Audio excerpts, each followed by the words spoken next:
मैं देखें हल ये है कि लटकाएं उन लोगों को जिन पे रिपोर्ट बनाई सिंध लोकल गवर्नमेंट बोर्ड ने रिपोर्ट बनाई 2020 में कि 100 अरब से ऊपर की करप्शन हुई है और 250 से ज्यादा मुलाजमीन एसडीसीए के मुलविस हैं यही बिल्डिंग की इलीगैलिटीज में।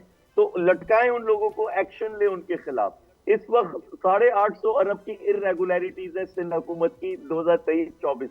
लटकाएं इन लोगों को, करप्शन के खिलाफ निकालें। आपको हैरानी होगी, केएमसी का फायर ब्रिगेड डिपार्टमेंट है, इसका 1.5 अरब रुपए का बजट है। ये बजट कहाँ लग रहा है जब पानी ही नहीं है फायर स्नॉर्कल में जो वहां पे गाड़ियां खड़ी थी।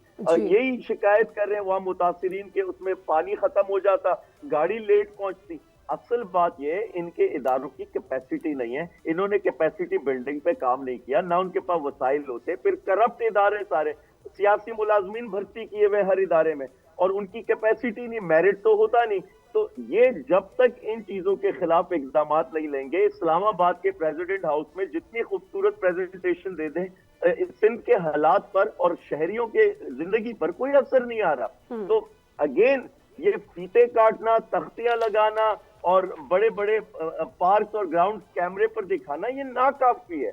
एक शहरी की जिंदगी इस वक्त या तो गटर में गिर रही है या बिल्डिंग में जल रहा है वो। मैं फिर से कह रहा हूं कि आपके पास एक हादसा हो चुका था, सिंध हाई कोर्ट ने आपसे रिपोर्ट तलब की, आपने रिपोर्ट दी कि 265 बिल्डिंग और सिर्फ 4 सड़कों की, आई चुंदरीगढ़ रोड, शारा कायदीन और 1-2 और मेन सड़कें, जिनकी आपने 265 बिल्डिंग्स बताई कि वहां कोई फायर सेफ्टी का निजाम नहीं है, वहां इमरजेंसी एग्जिट्स नहीं है, वहां पर कोई अलार्म सिस्टम नहीं है, फायर एक्सटिंग्विशर्स नहीं है, और दीगर ऐसी चीजें जो ताल्लुक रखती आग से लड़ने के लिए, कुछ भी नहीं।